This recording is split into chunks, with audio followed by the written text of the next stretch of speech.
Hola, mi nombre es Juliana Murillo y hoy le vengo a hablar acerca del neoliberalismo en Colombia, de más o menos qué es el neoliberalismo, cómo llegó a Colombia, un resumen de eso y sus aspectos negativos y positivos dentro del país.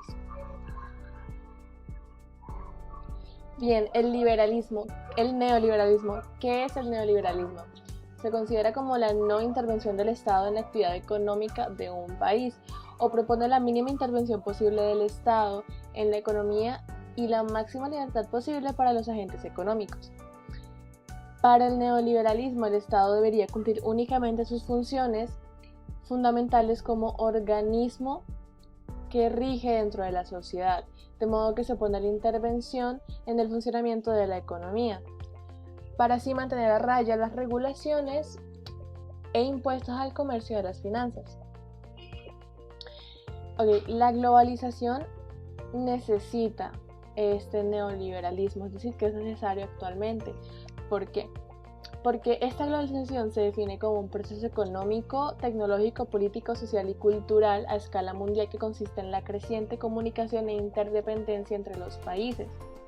Esto se logra uniendo sus mercados sociales a través de una serie de transformaciones sociales y políticas, lo que le dan un nivel global, es decir, es imposible considerarnos un país globalizado cuando no tenemos un neoliberalismo o cuando rige nosotros un proteccionismo.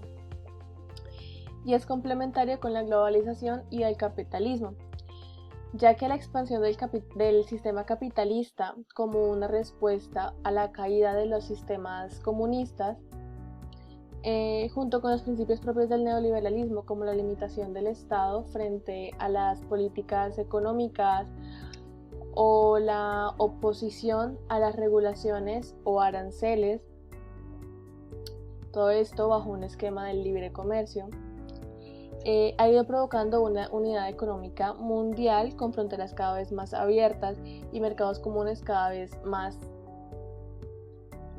mayores, propia de una economía globalizada, por lo que estos tres conceptos van de la mano. Bien, ¿qué características posee el neoliberalismo? El neoliberalismo, liberación del comercio. ¿Cómo así? El neoliberalismo sugiere la eliminación o la flexibilización de las restricciones comerciales, especialmente las que se refieren a la movilidad de los capitales. El libre mercado, como resultado de la desregularización de las normas comerciales y la poca o nula intervención del Estado en el mercado.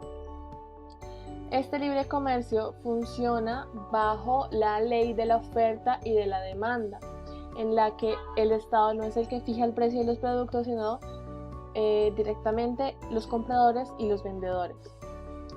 Las férreas políticas fiscales. Estas son unas medidas que incluyen la reducción del gasto público, la disminución de los impuestos sobre la producción y el aumento de los impuestos sobre el consumo. La flexibilidad en la legislación laboral. Con esto se busca que la flexibilidad de la legislación laboral. ¿Cómo así? ¿Qué quiere decir esto? Que las empresas pongan sus propios parámetros para la contratación de empleados. Las políticas monetarias antievaluadoras. ¿Cómo así? El neoliberalismo propone la restricción de la masa monetaria, es decir, el dinero disponible en la economía de un país, y el aumento de las tasas de interés para evitar la devaluación de nuestra moneda. Y la privatización de empresas públicas, que con esto se pretende recortar el gasto público, disminuir la burocracia, aumentar los niveles de eficiencia en la producción y oferta de servicios públicos. Ahora bien, pues le voy a decir cómo más o menos ingresó o entró el neoliberalismo en Colombia, algo muy resumido. Podemos decir que empieza con el plan para cerrar la brecha de Alfonso López Michelsen en 1974, que tuvo una nueva orientación que pretendía cerrar la brecha entre los ricos y los pobres, con una priorización de la inversión pública en las ciudades intermedias. Podemos seguir desde 1974 hasta 1990 con el modelo de apertura de César Gaviria Trujillo cuando este asumió la presidencia. en la que introdujo a Colombia en una de las mayores reformas del siglo XX. ¿Qué es este modelo de apertura? Este modelo de apertura deja a un lado el proteccionismo para entrar en la internacionalización de la economía. Para lograr esto se tuvo que continuar el proceso de reducción y eliminación de aranceles, lo que generó la oposición de muchos empresarios que antes gozaban de ese proteccionismo. Este plan de modelo de apertura estaba hecho para que se siguiera en 4 años, sin embargo, por oposiciones muy fuertes se tuvo que acortar a 1 año, por lo que el 27 de agosto de 1991 se abrieron todas las puertas que cerraban el comercio exterior. Ok, ahora vamos con lo negativo de este proceso neoliberal, que solo beneficia a los ricos. Esto quiere decir que para los opositores, para los oponentes, para los detractores de este modelo neoliberal, las prácticas que proponen solamente benefician a los generadores de riqueza, obviando al resto de la población. ¿Esto qué hace? Que es nuestro segundo punto.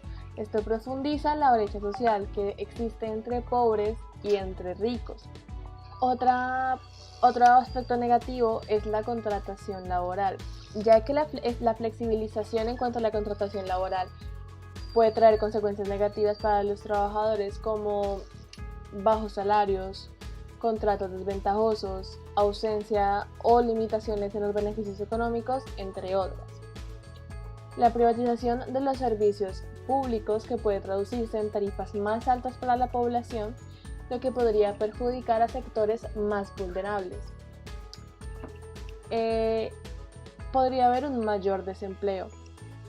La tasa de desempleo fue creciente, y esto ahorita lo voy a tocar en el tema de los aspectos positivos, debido a que también se generaron nuevos empleos, pero esto no contrasta esta mayor tasa de desempleo. Por ejemplo, en 1990 se presentaba una tasa del 10.6% de desempleo, que para 11 años después de la aplicación de este neoliberalismo se aumentó, se duplicó, llegando al 20.3%.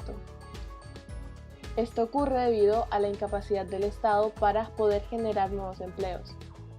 La explotación de los recursos naturales para poder satisfacer a los consumidores y al mismo tiempo poder competir en el mercado.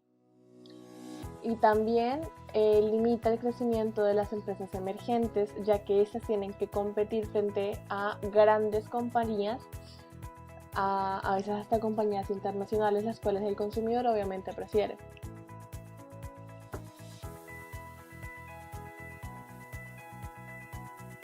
Ok, ahora con lo positivo. Aunque se presentaron problemas con la devaluación de la moneda, se le imprimió un dinamismo a las transacciones nacionales. También se aumentó las exportaciones, o hubo una internacionalización de un producto colombiano, de los productos colombianos, debido a que se dio un comercio sin fronteras. El fomento de la competencia e inversión extranjera, como así este punto. Esto quiere decir que se libró de los monopolios ineficientes que generaba el proteccionismo. Estos monopolios ineficientes ocurrían debido a que habían grandes élites que producían, y como eran las únicas que producían ciertos productos, se podían dar el lujo de dar productos de mala calidad y a un alto precio. Entonces, con el neoliberalismo se pudo eliminar eso, como con la inversión extranjera y con la competencia y con el aumento en la competencia. También hubo un aumento, aparte de la inversión extranjera, en el Producto Interno Bruto y en el Producto Interior Neto. El neoliberalismo incentiva la creación de nuevos proyectos y empresas que generan nuevos empleos y que, como dije antes, contrarrestan la tasa de desempleo creciente que había. Sin embargo, no se puede comparar. Además, tenemos o se genera una buena relación con los demás países debido a que se abren nuestras fronteras para poder exportar e importar productos de cualquier parte del mundo. Ya eso sería todo. Muchas gracias.